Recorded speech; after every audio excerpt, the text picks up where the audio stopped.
Hello, আসসালামু আলাইকুম। আহ, আমরা আবার চলে আসলাম একটা নতুন ভিডিও নিয়ে। আমরা অ্যানালিটিক্যাল জিওমেট্রির লেকচার শুরু করেছি এবং একটা প্রথম লেকচার আমরা কমপ্লিট করে ফেলছি। আজকে হচ্ছে লেকচার 2। আমরা আজকে ট্রান্সফরমেশন অফ অ্যাক্সিস অথবা ট্রান্সফরমেশন অফ কোঅর্ডিনেট এর দ্বিতীয় পার্ট শুরু করতে যাচ্ছি। প্রথম পার্ট আমি বলেছিলাম শেষের দিকে যে আমি এর পরের দিন বলতে আমি হচ্ছে ইনভ্যারিয়েন্ট নিয়ে কথা বলবো। তো আমরা একটু দেখতে চাই। আমি আগে ডেফিনেশনটা লিখবো, এরপর হচ্ছে আমি বোঝানোর চেষ্টা করবো যে আসলে ইনভ্যারিয়েন্ট কি। তাহলে আমি একটু লিখতে চাই invariant.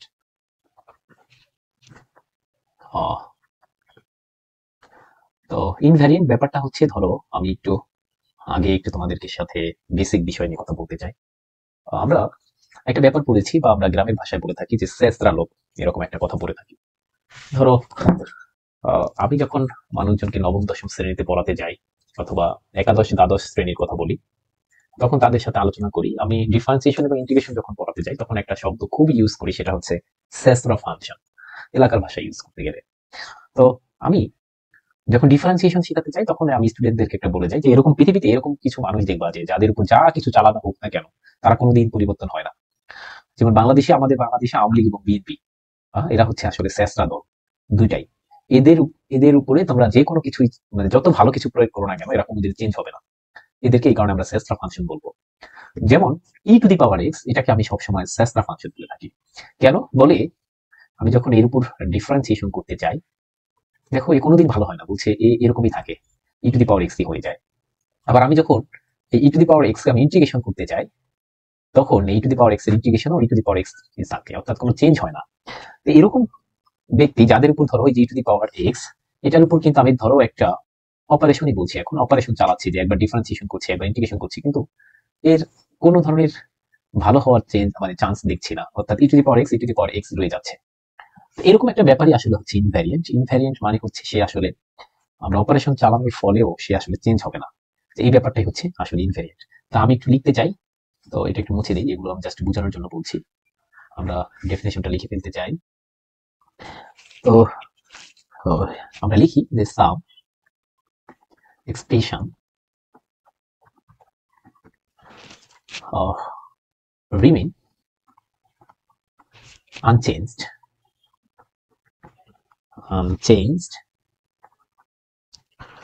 under any transformation of any transformation of axis, then this expression are called, কি বলা হবে, ওই এক্সপ্রেশনকে আমরা বলবো হচ্ছে তোমার ইনভ্যারিয়েন্ট। তো আমি এখন একটু বুঝাতে চাই। আমরা তো এর আগে যেটা বুঝাচ্ছি যে একদম শর্টকাট, তুমি যদি কিছু নাই বুঝো, ইনভ্যারিয়েন্ট মানে হচ্ছে আমি কোনো তার উপরে যতই ভালো কিছু চাপাই দিই না কেন অথবা তাকে যতই প্রেশার করি না কেন, সে কোনোদিন চেঞ্জ হবে না, যা আছে তাই থাকবে। এই ব্যাপারটা হচ্ছে ইনভ্যারিয়েন্ট। ঠিক আছে? তাহলে আমি এটার ক্ষেত্রে একটু দেখতে চাই যে এখানে আসলে ইনভ্যারিয়েন্ট মানে কি। ইনভ্যারিয়েন্ট আমি কোন চ্যাপ্টারে পড়াচ্ছি, বলছে ট্রান্সফরমেশন অফ অ্যাক্সিস বা ট্রান্সফরমেশন অফ কোঅর্ডিনেট, এই চ্যাপ্টারের ক্ষেত্রে। এই ক্ষেত্রে কি বলছে, এমন কিছু এক্সপ্রেশন পাবা, এই কারণে লিখছি সাম এক্সপ্রেশনস, এমন কিছু এক্সপ্রেশন আমরা পাবো সেইটা রিমেইন আনচেঞ্জড, মানে আনচেঞ্জ থাকবে, কোনো সময় চেঞ্জ হবে না। এই যে লিখছি এখানে দেখো, এই যে এখানে রিমেইন আনচেঞ্জড, এবং কি, এবং বলছে রিমেইন আনচেঞ্জ থাকবে, ঠিক আছে, কিন্তু সেটা কার আন্ডারে, সেটা ওরা বলে দিচ্ছে যে আনচেঞ্জ থাকবে under any transformation of Axis. অর্থাৎ আমরা জানি যে ট্রান্সফরমেশন অফ অ্যাক্সিস হচ্ছে আমরা তিন ধরনের পড়েছি, রাইট? একটা হচ্ছে ট্রান্সলেশন, আর একটা হচ্ছে রোটেশন, আর একটা হচ্ছে রিজিড বডি মোশন। তো এমন কিছু এক্সপ্রেশন আমরা পাবো, এখন যদি এই যে তিনটা বক্স করেছি, এই বক্সের কথাটা আমি যদি একদম সহজে বলি, যেমন কিছু এক্সপ্রেশন আমরা পাবো যেগুলো সবসময় আনচেঞ্জ থাকবে, কি করার ফলে, বলে যে কোনো ট্রান্সফরমেশন করি না কেন, হোক সেটা ট্রান্সলেশন, হোক সেটা রোটেশন অথবা রিজিড বডি মোশন, এমন কিছু এক্সপ্রেশন আমরা পাবো সেখানে যদি আমরা ট্রান্সলেশন, রোটেশন অথবা রিজিড বডি মোশন অ্যাপ্লাই করি, দেখা যাবে সেই এক্সপ্রেশন চেঞ্জ হচ্ছে না, মানে আনচেঞ্জ থাকছে। তাহলে আমরা সেই এক্সপ্রেশনকে বলবো হচ্ছে ইনভ্যারিয়েন্ট। সহজ কথা। তাহলে আমরা দেখো এই কারণে লিখছি যে তাহলে এই যে এক্সপ্রেশন, এই এক্সপ্রেশন আর কল্ড ইনভ্যারিয়েন্ট। এখন আমরা একটু এক্সাম্পল দিলে আরো বেশি ভালো হবে, এই কারণে আমরা একটু এক্সাম্পল দিতে চাই। আমি একটা এক্সাম্পল দিই, তারপরে শুরু করতে চাই। তো এক্সাম্পল, ওকে, তো এক্সাম্পল কি দিতে চাই, আমি একটা লিখে ফেলি। Let ax square plus 2 8xy plus by square plus 2gx plus 2fy plus c is equal to 0। এটা একটা ইকুয়েশন আমরা জানি, এবং b and ইকুয়েশন। দেন আমাকে দেখাতে বলছে দেন দ্য কোএফিসিয়েন্ট মানে সহগ of x square, xy, and y square are invariant under translation, or invariant under translation। আমাকে দেখাইতে বলছে কি, একটা ইকুয়েশন দিয়ে দিয়েছে। আমি যদি একটু একটা ভিন্ন কাল নিয়ে তোমাদেরকে দেখাতে চাই যে একটা ইকুয়েশন দেওয়া আছে, সেই ইকুয়েশনটা রূপটা কিরকম, এই যে দেখা যাচ্ছে x square plus 2hxy plus by square plus 2gx plus 2fy plus c is equals to 0। এটা একটা ইকুয়েশন। আমাকে দেখাইতে বলছে কি, দেখাইতে বলছে আমাকে দেখাইতে বলছে যে কোফিসিয়েন্ট মানে সহগ অফ কার সহগ বলছে x স্কয়ার xy এর প্রোডাক্ট এবং হচ্ছে y স্কয়ার এর সহগগুলো। আবার বলছে এই যে তিনটা জিনিস দেখতেছো এর সহগ ইনভ্যারিয়েন্ট মানে কি বলছে, এর সহগগুলো আনচেঞ্জড আন্ডার ট্রান্সলেশন, অর্থাৎ ট্রান্সলেশন করার ফলে এর সহগগুলো কি হবে না, চেঞ্জ হবে না। আমরা কি দেখতে চাই যে ট্রান্সলেশন করতেছি কিন্তু আমার কোনো ধরনের চেঞ্জ হচ্ছে না, এটা দেখাতে পারলে হয়ে গেল। ঠিক আছে, তো আমরা সেই কাজটা একটু করতে চাই, আমরা একটু দেখতে চাই যে আসলে কি ট্রান্সলেশন করার পরে চেঞ্জ হচ্ছে কিনা।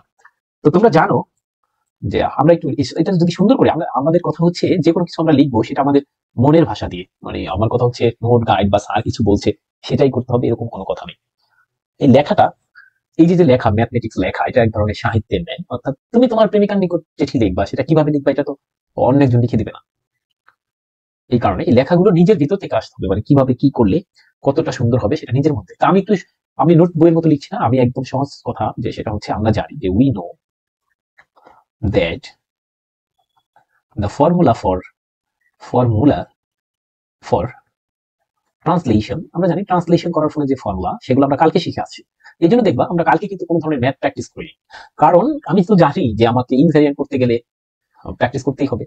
দ্বিতীয় কথা হচ্ছে এই চ্যাপ্টার থেকে বিসিএস এ কোনো ধরনের ম্যাথ আসে না, এই কারণে আমি ম্যাথ মানে বিসিএস এর সলভ গুলো করতে পারছি না। আমরা যখন পরের চ্যাপ্টার অর্থাৎ পেয়ার অফ স্ট্রিট লাইন করবো, তখন আবার আমরা বিসিএস এর ওখানে অনেক কোশ্চেন আসে, তখন আমরা বিসিএস এর কোশ্চেন সলভ করবো। আমাদের প্রথম উদ্দেশ্য থাকবে আমরা প্রত্যেকটা চ্যাপ্টার ভালোভাবে পড়বো, যদি সেখান থেকে বিসিএস এর কোশ্চেন আসে সেগুলো আমরা বিশ্লেষণ করে কোশ্চেন গুলো সলভ করবো, আর যদি না আসে তাহলে আমরা নিজেরা কিছু প্র্যাকটিস করবো, এটা জাস্ট জানার জন্য। আর আমি কিন্তু আগেই বলে রাখছি যে ট্রান্সফরমেশন অফ এক্সিস বেশি আসে না বিসিএস এ, কিন্তু আমাদের অন্যান্য কোর্স গুলো পড়ার ক্ষেত্রে এটা খুবই গুরুত্বপূর্ণ একটা চ্যাপ্টার, এই কারণে এটা পড়তে হবে। আচ্ছা, তাহলে আমরা কি জানি, ফর্মুলাটা কি জানি? আমরা জানি যে ওই সময় আমরা ফর্মুলা তৈরি করে আসছিলাম এবং প্রমাণ করে আসলাম x সমান হচ্ছে x bar plus alpha and y সমান ছিল হচ্ছে y প্রাইম, বা বার বলা উচিত না, প্রাইম বল, y প্রাইম আর বিটা, এবং আলফা বিটা এবং x প্রাইম y প্রাইম এগুলা কি আমরা কিন্তু সবই জানি। একটা পয়েন্ট ছিল নতুন কোঅর্ডিনেট সিস্টেমে তার স্থানাঙ্ক ছিল হচ্ছে x প্রাইম ও y প্রাইম, এবং নতুন কোঅর্ডিনেট সিস্টেমের ক্ষেত্রে অরিজিন ছিল হচ্ছে আলফা বিটা। এগুলো কিন্তু আমাকে মনে রাখতে হবে। ওকে, তাহলে এগুলো আমি একটু মুছে দিলাম। আচ্ছা, তাহলে আমরা এটা জানি। এখন আমরা হচ্ছে এই যে উপরে যেটা দেখো এই সমীকরণে বসাই দেবো, তাইলে এরপরে আমরা বাকি কাজটুকু করবো। আচ্ছা, তাহলে আমরা বসাই দিতে চাই এ x সমান হচ্ছে x prime plus alpha whole square plus 2h x সমান হচ্ছে x প্রাইম প্লাস আলফা, তারপর y prime plus beta y সমান, এরপর হচ্ছে b y স্কয়ার মানে হচ্ছে y মানে হচ্ছে আবার y prime beta whole square plus 2g x মানে হচ্ছে x prime plus alpha plus 2fy মানে হচ্ছে y prime plus beta plus c is equals to 0। এবার আমরা একটা কাজ করবো, আমি এই কথাগুলো বলছি এটা যেহেতু সহজ, একটা লাইন আমি স্কিপ করতে চাই, সেটা হচ্ছে দেখো আমরা কি কাজ করবো, এরপর থেকে এটাকে ভাঙবো। আবার বলছি এই ব্যাপারগুলোকে আমরা ভেঙে ফেলা মানে কথা বলতে চাচ্ছি a প্লাস বি হোল স্কয়ারের সূত্রগুলো আমরা এখানে ব্যবহার করবো। আবার এখানে এই দুটার প্রোডাক্ট নিব, এখানে আবার y prime plus B whole square এটা সূত্র নেবে, এরপর এগুলোকে গুণ করে তারপরে হচ্ছে আমরা কাজ করবো। এখানে আমাকে কি দেখাইতে বলছে একটু মনে রাখতে হবে, সেটা হচ্ছে এই যে মানে তোমার সহগগুলো আছে তাদের মানে সহগ কার সহগ বলছে x square, x y product এবং ওয়াই স্কয়ার, এর সহগগুলো আমার হচ্ছে ইনভ্যারিয়েন্ট থাকে। তাহলে আগেও যেরকম এখানেও সে একই রকম থাকবে, এটা আমাকে দেখাতে বলছে। তাহলে দেখো তো আগে বলতে ট্রান্সলেশন করার আগে সহগ দেখো তো, এক্স স্কয়ারের সহগ কত ছিল, এক্স স্কয়ারের সহগ এক্স স্কয়ার এর কোফিসিয়েন্ট অফ এক্স স্কয়ার আমি এখানে লিখে দিই, কোফিসিয়েন্ট অফ এক্স স্কয়ার ছিল হচ্ছে আমার এ। তারপর দেখো কোফিসিয়েন্ট অফ এক্স ওয়াই হচ্ছে আমার ছিল হচ্ছে 2h, আর কোফিসিয়েন্ট অফ ওয়াই স্কোয়ার হচ্ছে ছিল বি। আমরা দেখতে চাই যে ট্রান্সলেশন করলাম, মানে ট্রান্সলেশন ফর্মুলা ইউজ করলাম, তার ফলেও আমার কোনো ধরনের এই সহগগুলার কোনো ধরনের চেঞ্জ হচ্ছে না, এটা আমাকে দেখাইতে হবে। বুঝতে পেরেছো কথা আমার, নাকি বুঝো নাই? আমরা এটা একটু দেখতে চাই। আবার বলছি, আমরা দেখতে চাই আমরা এই যে ট্রান্সলেশনের ফর্মুলাটা বসালাম, তারপরেও আমাকে হচ্ছে এক্স স্কোয়ার ওয়াই স্কোয়ার এবং এক্স ওয়াই এর প্রোডাক্টটা যে তোমার কোফিসিয়েন্ট গুলো কখনো চেঞ্জ হচ্ছে না সেটা আমাকে দেখাইতে হবে। আমরা একটু যাই, আমরা একটু এটাকে ভেঙে দিই। এ এখানে আমরা জানি এখানে হচ্ছে x prime whole square plus 2ab plus B square, আচ্ছা প্লাস 2h। দেখো আমরা যদি এই দুটাকে গুণ করি তাহলে থাকে হচ্ছে এক্স প্রাইম বিটা, পরে থাকে হচ্ছে Y prime alpha plus alpha beta. আচ্ছা এরপর বি এখানে থাকে হচ্ছে Y square, sorry Y prime square হবে, okay Y prime square plus 2y prime beta plus beta square plus, এবার দেখো আমরা হচ্ছে 2g X prime plus 2g alpha plus 2f y prime 2f beta plus c is equals to 0। এবার আমাদের তোমরাই বুঝতে পারো, এবার আমাকে আসলে দেখাইতে হবে এক্স স্কোয়ার এক্স ওয়াই এবং ওয়াই স্কোয়ার এর কোফিসিয়েন্ট এরা হচ্ছে আনচেঞ্জ। তাহলে আমি কি করবো, আমি দেখতে চাই এবার কোথায় কোথায় এক্স স্কোয়ার আছে তাদেরকে নিয়ে দেখতে হবে। দেখো এটার মধ্যে শুধু একটা এক্স স্কোয়ার আছে, এই টার্মটার মধ্যে, এই টার্মটার মধ্যে না। তাহলে আমি যদি এখন কমন নেই, তোমরা এখন বুঝতে পারবা, দেখবা এ এক্স প্রাইম হোল স্কোয়ার, তারপর আমি যদি সাজাই এবার 2h x prime Y prime, এগুলো একটু মুছে দাও, আচ্ছা 2h x prime Y prime. আমি কোনটা নিলাম, প্রথম টার্ম নিয়েছি এইটা, এরপর নিয়েছি এটা। কেন কিভাবে সাজাচ্ছি, আমি আসলে এই উপরেটার মতো করে সাজাবো, এই উপরেটার মতো, তারপর আমি দেখবো যে আসলে সেম থাকে কিনা। ওকে, তাহলে আমি সেই কাজটাই করতে চাচ্ছি। এরপর আমরা লিখতে পারি, দেখো b y prime whole square, তারপর লিখতে পারি 2, আমরা এবার এক্স প্রাইম কমন নিব, তাহলে এ আলফা এইচ বিটা প্লাস জি, এখানে এক্স প্রাইম। দেখো দেখো এই টার্মগুলোর মধ্যে এক্স আছে, দেখো কোথায় কোথায় আছে, এই যেটার মধ্যে এক্স প্রাইম আছে, তাহলে এইটার সাথে একটা এ গুণ হবে, সেটা লিখছি এ আলফা 2 যেহেতু কমন নিয়েছি। পরেরটা দেখো এখানে একটা এক্স প্রাইম আছে, সেটা কমন নিয়েছি, আর কোথায় এক্স প্রাইম আছে, এখানে একটা এক্স প্রাইম আছে, সেটা কমন নিয়েছি। বুঝতে পেরেছো, এই কাজগুলো করছি। ওকে, তাহলে আমি এটা লিখে ফেললাম, এরকম কমন নিচ্ছি, এগুলো কিন্তু আমরা জানি একজন ম্যাথমেটিশিয়ান হিসেবে, তাই এটা আমরা বললাম না। 2 এখানে হচ্ছে h alpha b beta plus f, এখানে ওয়াই প্রাইম। এবার সি হিসেবে বাকি যে টার্মগুলো থাকে সেগুলোকে লিখবো। বাকি কি কি থাকে দেখো, আমার কাছে a alpha square plus 2h alpha beta B beta square plus 2g alpha plus 2f beta plus c, এটা হচ্ছে এবার আমাদের মনে করো c ইকুয়ালস টু 0। তবে দেখো এই যে আমরা কোথা থেকে লিখলাম, এই লাইন থেকে লিখছি, এই লাইন থেকে জাস্ট কমন কমন নিয়েছি, যেখানে যেখানে আছে সেটা সেটা করেছি। আচ্ছা এবার একটু আমরা তাকাতে চাই আগের ইকুয়েশন, এক্স স্কোয়ারের কোফিসিয়েন্ট ছিল এ, এক্স ওয়াই এর কোফিসিয়েন্ট কিন্তু 2h, ওয়াই স্কোয়ারের কোফিসিয়েন্ট কিন্তু বি। দেখো তো এখানে, এই যে দেখো এখানে এক্স প্রাইমের কোফিসিয়েন্ট এ আছে, এক্স ওয়াই এর কোফিসিয়েন্ট 2h আছে, ওয়াই প্রাইমের কোফিসিয়েন্ট বি আছে, তার মানে কি এই কোফিসিয়েন্ট গুলা আনচেঞ্জড। তাহলে আমরা বলতে পারি যে the coefficient of x square x y এবং ওয়াই স্কোয়ার আর ইনভ্যারিয়েন্ট। কিন্তু আমাকে যদি বলতো দ্য কোফিসিয়েন্ট অফ এক্স, আবার বলছি the coefficient of x R invariant, তাহলে কিন্তু ইনভ্যারিয়েন্ট হতো না। কারণ এটার ক্ষেত্রে দেখো এখানে দেখো, এখানে হচ্ছে এক্স এর কোফিসিয়েন্ট হচ্ছে 2g, কিন্তু এখানে এক্স এর কোফিসিয়েন্ট কত, মানে এক্স প্রাইমের কোফিসিয়েন্ট হচ্ছে অনেকগুলা, দেখতে পাচ্ছ, তাহলে এটা কিন্তু আর ইনভ্যারিয়েন্ট হতো না। তাহলে ইনভ্যারিয়েন্ট কারা কারা হলো এই ইকুয়েশনের ক্ষেত্রে, বলছে এক্স স্কোয়ার ওয়াই স্কোয়ার আর হচ্ছে এক্স ওয়াই এর প্রোডাক্ট, এর কোফিসিয়েন্ট গুলো কি হচ্ছে ইনভ্যারিয়েন্ট। তাহলে আমরা এই কথা এখন প্রমাণ করে ফেলছি, নাকি বুঝো নাই? আচ্ছা তাহলে আমরা এটা একটু লিখে দিতে চাই, এখন লিখবো হেন্স, ওকে, যে Haynes the coefficient of x square xy and y square are invariant। তাহলে এগুলো আমরা পারবো, ঠিক আছে? ওকে, তা আমরা এখন থেকে অনেক কিছু আছে প্রমাণ করতে গেলে, আমরা চাইলেই অনেক কিছু প্রমাণ করতে পারি, এগুলো ম্যাথ করতে পারি, যেহেতু আমরা বেসিক বুঝে গেছি। আর এগুলো থেকে বিশেষ বেশিরভাগ কোশ্চেন আসে না, এই কারণে আমরা বেশি কোশ্চেন করবো না। তবে আমি কিছু নোট ডাউন করে দিচ্ছি, সেগুলো একটু যদি জানা যায় তাহলে আমাদের জন্য ভালো হবে। জাস্ট নোট নোট, প্রত্যেকটা প্রমাণ করা যাবে, তবে আমরা প্রমাণ করবো না, শুধুমাত্র নোট, এখন আমরা বুঝতে পারবো ব্যাপারগুলো। আচ্ছা 1 নাম্বার দিয়ে লিখতে চাই, দেখো 1 নাম্বার কথা হচ্ছে দ্য ডিগ্রি, আমি তারপর বুঝাই দেবো একটু করে, যেটা একটু কঠিন মনে হবে সেগুলো বুঝাই দেবো। দ্য ডিগ্রি অফ অ্যান, কিন্তু প্রুভ করবো না, হ্যাঁ, the degree of an equation is an invariant under any transformation। যে কোনো ট্রান্সফরমেশনের আন্ডারে তুমি ফরমেশন এটা কি বোঝাতে চাইছে যে একটা ইকুয়েশনের ডিগ্রি সবসময় ইনভেরিয়েন্ট হবে তুমি যে কোনো ট্রান্সফরমেশন করো না কেন। যেমন আমাদের এই এক্সাম্পলটা দেখো, এই যে বক্সটা দেখতে পাচ্ছ এখানে, এই যেখানে এই বক্সটাতে ডিগ্রি কত বলছে 2, দেখতে পাচ্ছ। এখন আমরা দেখতে চাই ট্রান্সলেশন করতে করছিলাম এই ইকুয়েশনের ক্ষেত্রে যে কোনো ট্রান্সফরমেশন করো না কেন তুমি, এখানে বলছে যে কোনো ট্রান্সফরমেশন করো না কেন তুমি, দেখো আমি এখানে ট্রান্সলেশন করছিলাম, করার পরে দেখছি এটা ডিগ্রি কত আছে 2 আছে। তার মানে একটা ইকুয়েশনের ডিগ্রি সব সময় ইনভেরিয়েন্ট হবে যে কোনো ট্রান্সফরমেশন করবে কেন। তোমরা তো বুঝছো কিনা? তাহলে এগুলো একটু জানতে হবে, জাস্ট এগুলো একটা খেলা, এখন থেকে এগুলো জাস্ট একটা খেলা। মাঝে মাঝে মনে হবে যে এগুলো কেন করি, হ্যাঁ এগুলো কেন দরকার আছে।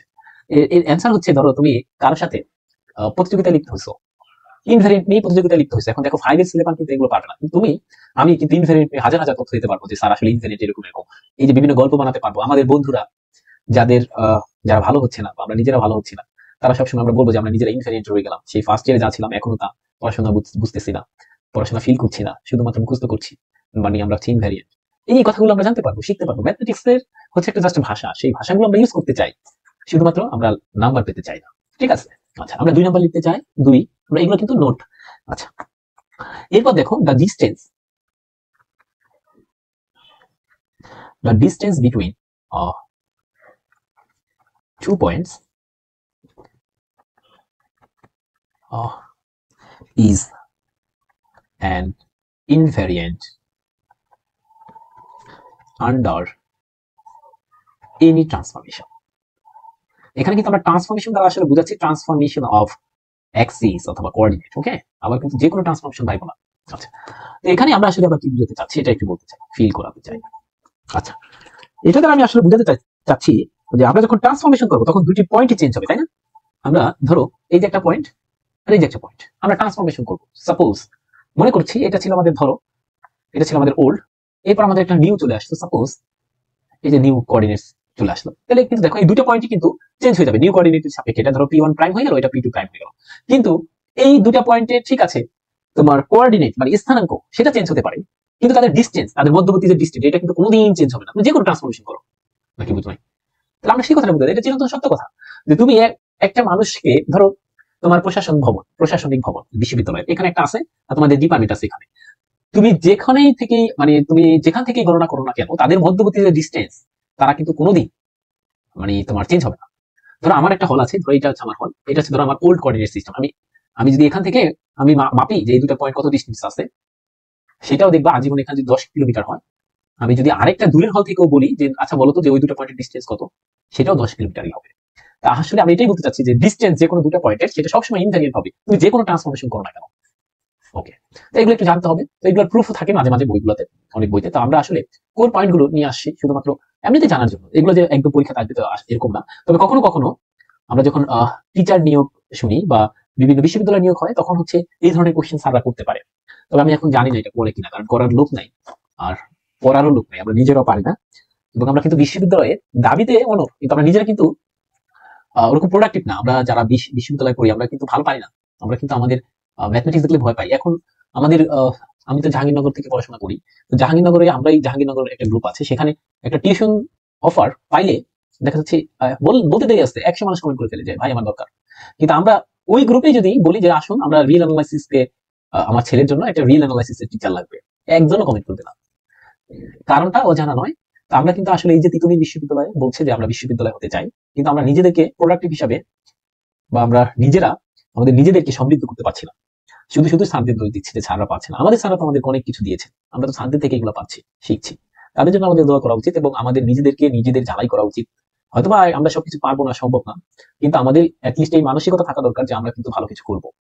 ঠিক আছে, তো এরপর দ্য রেডিয়াস, এগুলো একটা জাস্ট এগুলো এমনিতে জিজ্ঞেস করতে পারে টিচার নিয়োগের সময় ভাইবাতে। The radius of a circle remains invariant.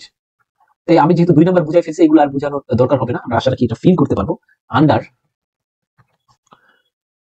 এটা কিন্তু আবার রিজিড বডি মোশনের ক্ষেত্রে, রিজিড বডি মোশন আমরা কিন্তু যে কোনো ট্রান্সফরমেশনে কিন্তু তোমার রেডিয়াস, আবার বলছি যে কোনো ট্রান্সফরমেশনে কিন্তু তোমার রেডিয়াস ইনভ্যারিয়েন্ট থাকবে না, শুধুমাত্র রিজিড বডি মোশনের ক্ষেত্রে একটা সার্কেলের রেডিয়াস ইনভ্যারিয়েন্ট থাকে, এটার প্রমাণ আছে। ঠিক আছে, তো আমরা প্রমাণ করতে চাচ্ছি না, জাস্ট এগুলো একটু মনে রাখতে হবে। আরেকটা ব্যাপার আছে, সেটা হচ্ছে রিজিড বডি মোশনে আরেকটা জিনিস ইনভেরিয়েন্ট থাকে, এগুলো প্রমাণ আছে। কেউ যদি আগ্রহী হও আমাদেরকে কমেন্ট করলে আমরা এগুলো প্রমাণ করবো, কিন্তু এগুলো যে আসবে এরকম না। শুধুমাত্র আমাদেরকে জানতে হবে এই ব্যাপারগুলো, যে স্যার একটা ইকুয়েশনের ডিগ্রি কখনোই চেঞ্জ হবে না, মানে দ্যাট ইজ ইনভেরিয়েন্ট থাকবে কখন যে কোনো ট্রান্সফরমেশন করি। তারপর দুটা পয়েন্টের ডিস্টেন্স কখনোই চেঞ্জ হবে না যে কোনো ট্রান্সফরমেশন করি। কিন্তু রেডিয়াস অফ এ সার্কেল, তারপর হচ্ছে এরিয়া অফ এ ট্রায়াঙ্গেল, এগুলো কিন্তু হচ্ছে আমার ইনভেরিয়েন্ট হবে শুধুমাত্র আন্ডার রিজিড বডি মোশনের ক্ষেত্রে। এগুলো একটু জানতে হবে। দ্য এরিয়া, এগুলোর প্রমাণ আমাদের অহরহ আছে বা নেটেও পাওয়া যায়।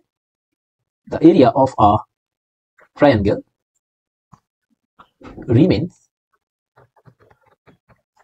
invariant under rigid body motion। এগুলো যদি আমাদের প্রমাণ দরকার হয় কারো, বা কার ফিল করতে মন চায়, তাহলে অবশ্যই আমাদেরকে কমেন্টে জানালে আমরা সেটার প্রমাণ তাকে পাঠিয়ে দেবো, বা আমরা একটা ভিডিও করবো, সমস্যা নেই। কিন্তু এগুলো আসে না সাধারণত, তো তারপর আমরা একটা নোট ডাউন করে দিলাম। এরপর আমরা হচ্ছে আসলে এবার একটা নিউ ম্যাথে যেতে চাই।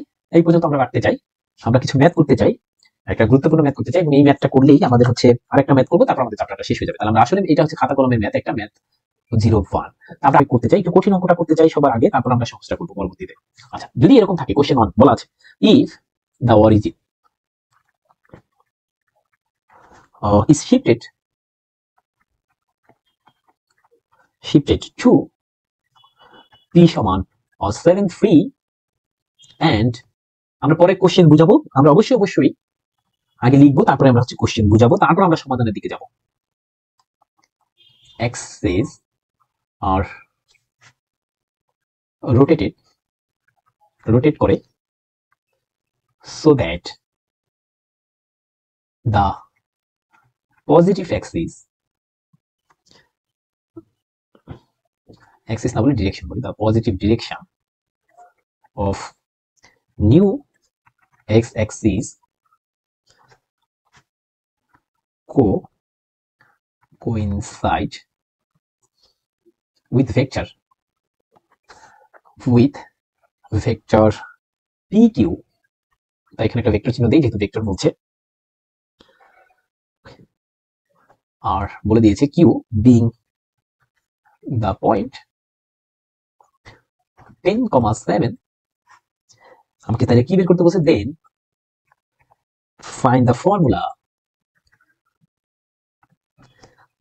for the, কি ধরনের ফর্মুলা বের করতে বলছে, for the coordinate transformation, transformation। ওকে, আমি একটু আগে বুঝাতে চাই, তারপর আমি ব্যাপার নাই, আমাকে আসলে আমি সবসময় আমি আসলে কি তথ্য দেওয়া আছে সেটা আমি একটু পরেই জানতে চাই বা পরেই বুঝাতে চাই। আসলে আমি একটু না বুঝে অঙ্ক করতে চাই প্রথম দিকে, আমি একদম চলে যাই যে এখানে যে find the formula for the coordinate transformation, অর্থাৎ আমাকে এরকম একটা ফর্মুলা চাইছে, সেটা হচ্ছে তোমার এখানে এক ধরনের ট্রান্সফরমেশন হয়েছে। তো আমরা আমি অঙ্ক লিখতে গিয়ে একটু খেয়াল করেছি যে এখানে এক ধরনের ট্রান্সফরমেশন হয়েছে, সেখানে আবার একটা কথা আছে যে রোটেট করছে। দেখো আমি দাগাতে চাই সেই জায়গাটা, এখানে দেখো লেখা আছে, এই যে এখানে দেওয়া আছে, 1 মিনিট আমাকে একটু সময় দিতে হবে। এই যেখানে দেওয়া আছে, নো এখানে না, এই যেখানে দা কোঅর্ডিনেটস অ্যাক্সিস আর রোটেট, দেখছো? তাহলে আমি একদম সহজ কথা হচ্ছে, আমাকে 1 নাম্বার কথা হচ্ছে ফর্মুলা আমাকে বের করতে বলছে। আমরা তো ফর্মুলা জানি, এবং আমরা তো 3টা ফর্মুলা শিখছি।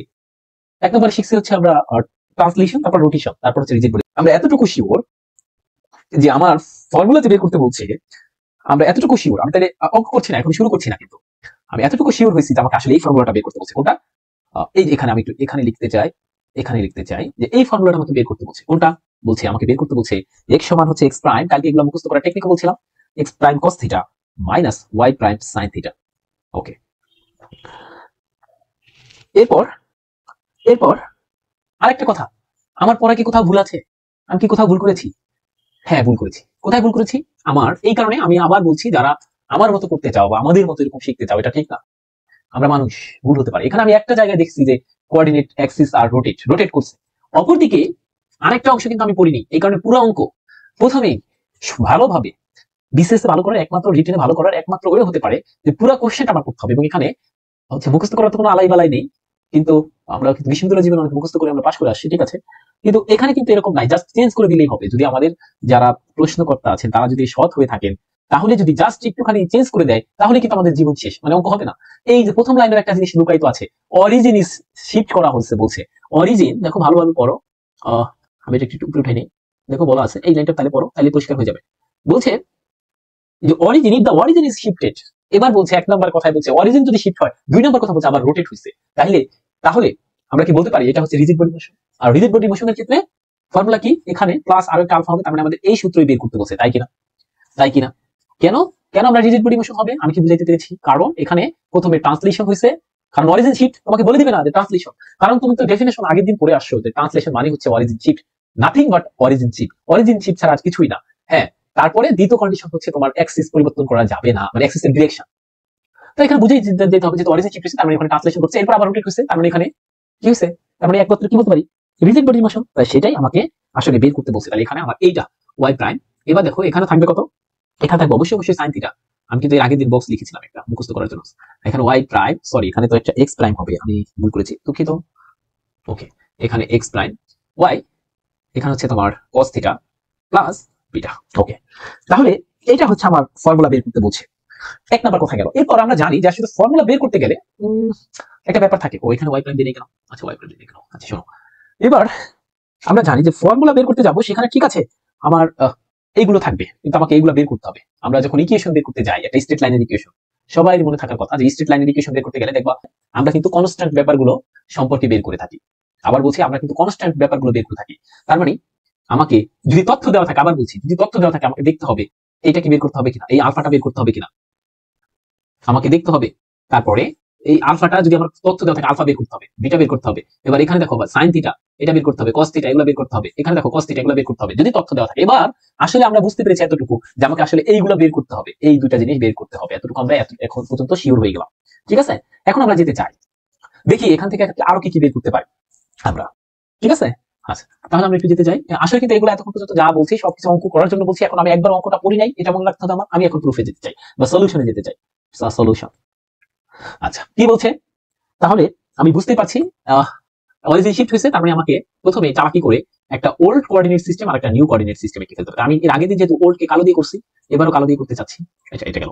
এবার বলছে এরপর বলছে আবার যে একটা নিউ কোঅর্ডিনেট সিস্টেমে অরিজিনটা কোথায় শিফট হয়েছে বলতো, এটা তাহলে কি আমাদের 7 হচ্ছে আমাদের আলফা, 3 হচ্ছে আমাদের বিটা, নাকি পারা যাবে না? তাহলে দেখো এই তথ্যটা কিন্তু দেওয়া আছে, এটা যে কোথায় হয়েছে সেটা দেওয়া আছে, এই যে দেখো কোথায় হয়েছে সেটা দেওয়া আছে। তাহলে এটা হচ্ছে আমাদের আলফা, এটা হচ্ছে আমাদের আলফা, আর এটা হচ্ছে আমাদের বিটা। কেন, ওই যে তোমাদের মনে আছে কিনা এর আগের দিন আমি পড়াইছিলাম যে এখানে অরিজিন আছে, এরপরে শিফট হয়েছিল এখানে আসছে, এটা হচ্ছে আমাদের আলফা আর বিটা। এখানে তো বলে দিয়েছে দেখো অরিজিনটা কোথায় শিফট হয়েছে, বলছে 7,3 তে। তাহলে এবার আমি যদি একটা এগুলো একটু মুছে দিতে চাই, এবার যদি আমি একটা নিউ কোঅর্ডিনেট সিস্টেম নেই, আমি এবার এভাবে দাগ দিচ্ছি, হ্যাঁ ডট ডট দিচ্ছি, কারণ যদি পরবর্তীতে কোনো কিছু হয় তুমি চাইলে আগের মতো একদম সলিড লাইনে দিতে পারো, কোনো সমস্যা নেই। এটা আমাদের নিউ কোঅর্ডিনেট সিস্টেম। ওকে, এবং এই বিন্দুটা আমি কিন্তু এখানে দিতে চাচ্ছি, যে এখানে যে অরিজিনটা সেটা আমি এখানে দিতে চাচ্ছি, কারণ সেটা হচ্ছে 7,3 এবং এই বিন্দুর যে নাম সেটা হচ্ছে পি। দেখো যে বলে দিচ্ছে, এরপর বলছে দা কোঅর্ডিনেট অ্যাক্সিস আর রোটেট করছে।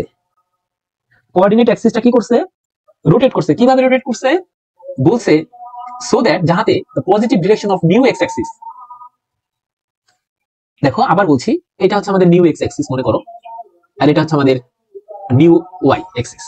হ্যাঁ, আমরা ওল্ডের ক্ষেত্রে আর দিচ্ছি না, ওল্ডের ক্ষেত্রে আমি এক্স ওয়াই দিচ্ছি না, শুধুমাত্র এতটুকু মনে রাখো যে আমি দিলাম। তাহলে এবার রোটেট করছে কিভাবে বলছে, এমন ভাবে রোটেট করছে যাতে করে নিউ এক্স অ্যাক্সিসটা, তাহলে এবার আমি রোটেট করাই ফেললাম। আচ্ছা রোটেট করাচ্ছি বিন্দু কালি দিয়ে, এখানে এই রোটেট করাচ্ছি, রোটেট করা মানে এখানে ধরো থিটা কোণ দিয়ে, আচ্ছা আমি এটা নিচ্ছি, এটা নিচ্ছি, এই যে রোটেট করে ফেললাম। হ্যাঁ, এখানে তাহলে যে পরিমাণ অ্যাঙ্গেল হবে, এখানে যে পরিমাণ অ্যাঙ্গেল হবে এখানেও সেই পরিমাণ অ্যাঙ্গেল হবে, মানে পরবর্তীটা। তাহলে এটাও মনে করো সেই পরিমাণ অ্যাঙ্গেল আছে, এটা থিটা। তাহলে এটা হচ্ছে আমাদের এক্স প্রাইম, এটা হচ্ছে ওয়াই প্রাইম। এখন কথা হচ্ছে আমি কেমনে বুঝবো যে এটা এই বরাবরই যাবে, আপনি কেন এমন দিলেন না, রোটেটটা আরো বড় ছোট করলেন না? কারণ এখানে বলে দিয়েছে দা রোটেট এমন ভাবে হবে যা positive direction of new X axis, তার মানে এটা কিন্তু আমাদের নিউ এক্স অ্যাক্সিস এর পজিটিভ ডিরেকশন, সেটা কোইনসাইড করবে with the vector P Q. আর কিউটা কি, কিউ হচ্ছে 10 7। দেখো এটা যদি হয়ে থাকে 7 10, তোমরা বুঝো এই বিন্দুটা যদি হয়ে থাকে 7 10, তাহলে 10 7 কোথায় হবে, আরেকটু উপরে এখানে হবে। এটা হচ্ছে আমাদের 10 7, এরা কিন্তু কোইনসাইড করবে, মানে ঠিক আছে। আচ্ছা তাহলে এই কারণে আমরা এমন দিয়েছি। এখন 10 7 যদি এখানে থাকতো তাহলে এর সাথে এরকম দিতাম, এভাবে আসতাম। আমি যেভাবে ধরে নিয়েছি সেভাবে এক্সাক্ট চিত্র হতে হবে এরকম কোনো কথা নেই, ঠিক আছে? আচ্ছা, তাহলে তাহলে দেখো আমরা এবার এবার আমরা কি করতে পারি। আমাদের কাছে আপাতত দৃষ্টিতে মনে হচ্ছে যে আমাদের শুধুমাত্র এই ফর্মুলাটাকে, আমার তো এই ফর্মুলাটাই দরকার, এই ফর্মুলাটাই দরকার। দেখো আপাতত মনে হচ্ছে যে আসলে তো আমার এতটুকু পর্যন্ত কাজ হয়ে গেছে। থিটা, এরপরে হচ্ছে minus Y prime sine theta, আর আলফার মান তো আমার দেওয়াই আছে, আলফার মান হচ্ছে 7, আর ওয়াই সমান হচ্ছে x prime sine theta plus y prime cos theta, বিটার মান হচ্ছে আমাদের 3, তাই কিনা? এখন কথা হচ্ছে তাহলে মনে হয় আমাদের এই পর্যন্ত অঙ্ক, আমাদের মনে মনে এরকম একটা ব্যাপার আসতে পারে যে আমাদের অঙ্ক তো শেষ, আমাদের অঙ্ক, আবার বলছি আমাদের অঙ্ক তো শেষ। এরকম তোমার কিন্তু একটা ফিল আসতে পারে যে আমাদের অঙ্ক এই যে শেষ, এইটাই শেষ। কিন্তু তোমাকে একটা মনে রাখতে হবে, আরেকটা তথ্য দিয়ে দিচ্ছে যে 7,10, এটা কিসের জন্য দিল, এটা কেন কেন দিল? তাহলে আরেকটা তথ্য দিয়ে দিচ্ছে, মানে আরেকটা ইনফরমেশন বের করতে হবে এখান থেকে। তার মানে আমরা কিন্তু এখান থেকে থিটা বের করতে পারি। কেমনে বুঝলাম এখান থেকে থিটা বের করতে পারি? কারণ আমি জানি এখান থেকে দেখো তো থিটাটা কি, থিটাটা কি এক্স অক্ষের সাথে কতটুকু কোণ উৎপন্ন করছে। আর আমরা জানি এক্স অক্ষের সাথে কতটুকু কোণ উৎপন্ন করছে ধনাত্মক দিকের সাথে, সেটা বের করার নামই তো ঢাল। তাহলে আমি কি এখান থেকে এই থিটাটা বের করতে পারি এই ফর্মুলা দ্বারা? স্লোপ স্লোপ বা ঢাল অফ পি কিউ কিভাবে বের করতে পারি? দেখো আমরা ঢাল বের করার অনেকগুলো ফর্মুলা জানি, আমি একটু ছোটকালের পড়া মনে করা দিতে চাই। কোথায় মনে করাবো? আচ্ছা, আমি পরবর্তী পেজে মনে করাই, আরেকটা পেজ নিচ্ছি। আচ্ছা, ছোটখাটো একটা পড়া আছে যে আমরা স্লোপ বা ঢাল বের করার ক্ষেত্রে বিভিন্ন ওয়ে বের করি। এক নম্বর কথা হচ্ছে, যদি আমি এগুলো আবার মুছে ফেলবো এই কারণে এখানে পাশে লিখে রাখি, স্লোপ বের করার 3 ধরনের ওয়ে আছে। আপাতত আমরা 3 ধরনের শিখে থাকি। এক, যদি দুইটা পয়েন্ট দেওয়া থাকে তখন আমরা স্লোপ বের করি হচ্ছে কোটিদ্বয়ের অন্তর বাই হচ্ছে ভুজদ্বয়ের অন্তর, এখানে ভুজ, এগুলো ছোটকালের পড়া। এরপরে আমরা যখন এটা না থাকে শুধু থিটা দেওয়া থাকে তখন আমরা বের করি হচ্ছে যে ট্যান থিটা, এম সমান হচ্ছে ট্যান থিটা। আর যদি এই দুটার একটাও দেওয়া না থাকে তখন আমরা ডিফারেন্সিয়েশন করার মাধ্যমে ঢাল বের করতে পারি, ঠিক আছে? একটা পয়েন্টের পরে লাগে।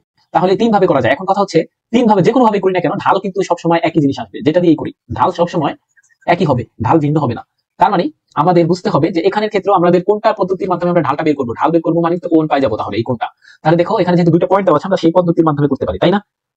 আচ্ছা, তাহলে এখানে আমরা লিখতে পারি যে y2 y1, আর এখানে থাকবে হচ্ছে x2 x1 কোটিদ্বয়ের অন্তর ডিভাইডেড বাই ভুজদ্বয়ের অন্তর। তাহলে এখানে থাকবে 7 - 3, আর এখানে থাকবে হচ্ছে 10 - 9। ওকে, এখানে থাকলে হচ্ছে 4/3। এখন আমরা জানি ঢালের সূত্র মানে কি, স্লোপ অফ পি কিউ, এটা কি আমরা ডিনোট করি সবসময় এম দ্বারা, তাই না? তুমি লিখতে পারো এম, এম সমান পেলাম কত 4/3, আর এম সমান আবার কি পারি আমরা, এম সমান লিখতে পারি tan থিটা, তাই না? কারণ আমরা এটা কিন্তু জানি ফর্মুলা। এখন দেখো থিটা সমান আসলে কত হবে, তাহলে tan ইনভার্স 4, tan ইনভার্স 4/3, এটার মান কত তাহলে? থিটা সমান আসবে হচ্ছে আমার, দেখো অবশ্যই অবশ্যই দেখবা এখান থেকে আসবে 3 বাই, না এখান থেকে কত আসবে? আচ্ছা, আরেকটা কাজ করতে পারি আমরা, আমাদের যেহেতু আরেকটা কাজ করতে পারি, এভাবে থিটা বের করার দরকার নেই আমাদের জন্য, তাহলে কঠিন হয়ে যাবে, আমরা এখানে রেখে দিতে পারি। আরেকটা কাজ করতে পারি, হ্যাঁ তাহলে থিটাও বের করতে পারি। এখান থেকে আমরা আরেকটা কাজ করতে পারি, এভাবে ত্রিভুজ সূত্রের মাধ্যমে, এই যেখান থেকে এভাবে সঠিকভাবে আমি একটু ত্রিভুজ সূত্রের মাধ্যমে, কেন ত্রিভুজ সূত্রের মাধ্যমে আমি একটু বলে দিতে চাই। ত্রিভুজ সূত্রের মাধ্যমে দেখো ট্যান মানে হচ্ছে লম্ব বাই ভূমি, আর এখানে 4 আর এখানে 3, তাই না?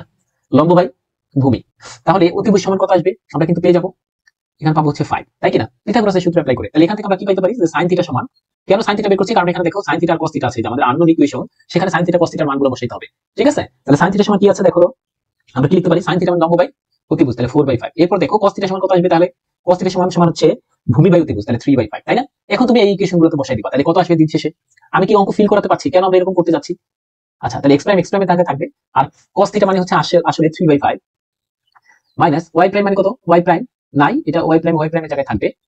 আচ্ছা, এরপর sin theta, sin theta sin থিটার মান হচ্ছে 4/5, আর যা আছে তাই 7। এবার y সমান তাহলে কত আসবে দেখো, x প্রাইমের জায়গায় x প্রাইম, sin থিটার মান হচ্ছে 4/5 প্লাস y প্রাইম cos থিটার মান হচ্ছে আমাদের হচ্ছে 3/5, এরপর প্লাস 3 থাকবে। এটাই হচ্ছে আমাদের ফর্মুলা, ঠিক আছে? এখন অনেকে এরকম একটা ভাবতে পারে, অনেক সময় যারা সরি অনেক সময় এরকম ভাবতে পারে যারা হচ্ছে আমরা যারা একটু একটু একটু না বুঝে করি, অনেক সময় ওরা এই কিউটাকে মনে করে এগুলো মনে হয় এক্স প্রাইম আর ওয়াই প্রাইম না। কারণ এক্স প্রাইম আর ওয়াই প্রাইম মানে কি, এক্স প্রাইম আর ওয়াই প্রাইম মানে ছিল হচ্ছে নতুন সিস্টেমে একটা পয়েন্টের ছিল, যে ওল্ড আবার বলছি একটা ওল্ড সিস্টেমে একটা পয়েন্ট ছিল, সেটার ভুজ হচ্ছে এক্স, কোটি হচ্ছে ওয়াই, আর নতুন সিস্টেমে ওই পয়েন্টের ভুজ হচ্ছে তোমার এক্স প্রাইম আর কোটি হচ্ছে ওয়াই প্রাইম। কিন্তু এখানে এরকম কিছু বলে না যে এটা নিউ কোঅর্ডিনেট, এটা কিছু বলছে বলো না, তাহলে বুঝতে হবে এটা শুধুমাত্র একটা পয়েন্ট, ঠিক আছে? আচ্ছা, এই কারণে এভাবে কিন্তু তোমাকে বিবেচনা করতে হবে, এটা কিন্তু এক্স প্রাইম ওয়াই প্রাইম হবে না এখানে, এই মানটা আবার এটা কিন্তু আবার ভুল করা যাবে না। চাইলে এটাকে আমরা আরো সুন্দর ফর্মে লিখতে পারি, এরকম সুন্দর ফর্মে লিখতে পারি, কিরকম কিরকম লিখতে পারি, সুন্দর ফর্মটা দেখাচ্ছি একটু সুন্দর করে, যে আমাকে একটা যেন দেখতে ভালো লাগে, সেটা হচ্ছে আগে যদি আমি 3/5 এক্স প্রাইম এবার নিয়ে আসি তাহলে আমাদের জন্য ভালো হবে, 4/5 ওয়াই প্রাইম দেখতে সুন্দর লাগবে জাস্ট, আর ওয়াই সমান আসলে কত হবে তাহলে 4/5 এক্স প্রাইম, এখানে 3/5 ওয়াই প্রাইম, আর এখানে +3 থাকবে। ঠিক আছে, আচ্ছা আরেকটা অঙ্ক করলে আমাদের হয়তো ক্লিয়ার হবে, আমরা সেটা একটু করতে চাই। ম্যাথ 02 সেটা একটু করতে চাই, লাস্ট ম্যাথ, এবং এটা থেকে আমাদের আসলে সব কিছু ক্লিয়ার হবে আরো। আমরা লাস্ট ম্যাথটা একটু বেশি সহজ, সেটাই করতে চাই, তাহলে আমরা বুঝতে পারবো যে আসলে এক্স প্রাইম ওয়াই প্রাইম কি। ঠিক আছে, তাহলে আমরা ম্যাথটা লিখতে চাই। তো the coordinates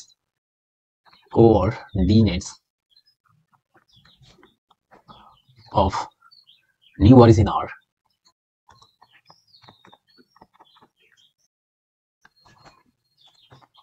2,1, and the axes are rotated 2, and angle, সে অ্যাঙ্গেলটা এবার বলে দিব, an angle 60 ডিগ্রি, এবং বললাম যে if the coordinates of a point in the new system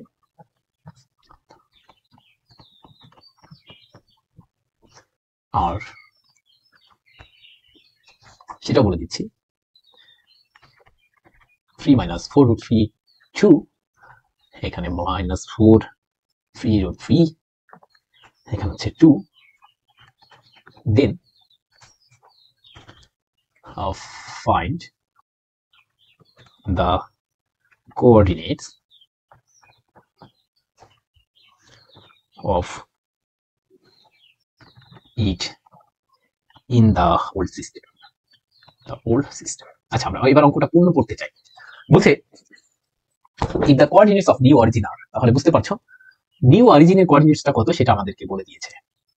তো সেটা কত আমরা দেখো, এটা বলছে, তাহলে এটা হচ্ছে আমাদের 2 1, তার মানে আমরা এখান থেকে আমরা যদি একটু ফিল করতে চাই যে নিউ অরিজিন মানে হচ্ছে আলফা, আচ্ছা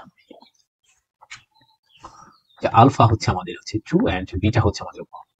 এরপর বলছে দা অ্যাক্সিস আর রোটেট করছে থ্রু অ্যান অ্যাঙ্গেল 60 ডিগ্রি, তার মানে আমরা বুঝতে পারছি এবার যে আমাদের যে থিটাটা নেওয়া ছিল সেটা হচ্ছে আমাদের 60 ডিগ্রি। এরপর বলছে ইফ দা কোঅর্ডিনেটস, আবার বলছে কোঅর্ডিনেটস বলছে মানে স্থানাঙ্ক, অফ আ পয়েন্ট, একটা পয়েন্ট ইন নিউ সিস্টেমে একটা পয়েন্টের কোঅর্ডিনেটস যদি এটা হয়, তার মানে বুঝতে পারছো এটা হচ্ছে এক্স প্রাইম হচ্ছে 3 4 রুট 3, এভাবে বলা থাকবে, না হলে কিন্তু এটা এক্স প্রাইম ওয়াই প্রাইম না। যেমন করে এই আগের ম্যাথে কিন্তু এরকম কিছু বলা নেই, দেখছো?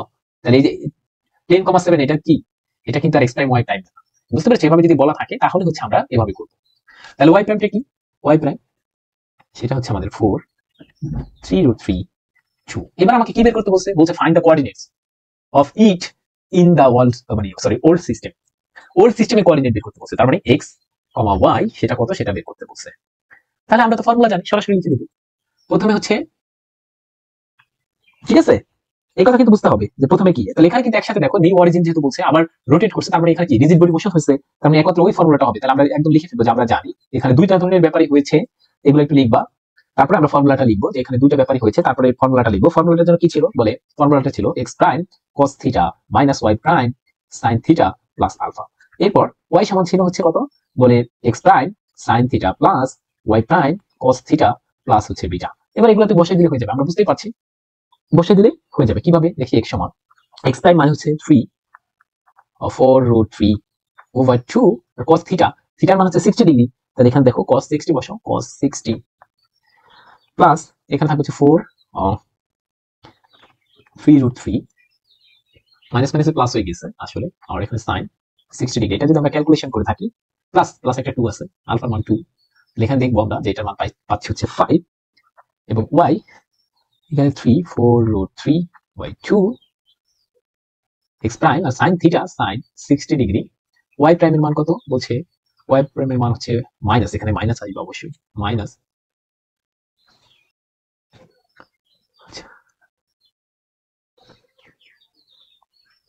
আমি এই যে মাইনাসটা প্রশ্নে এরকম না, বরং সবার সামনে। আচ্ছা এটা এই কারণে একটু ভুল হয়েছে, আমি দুঃখিত।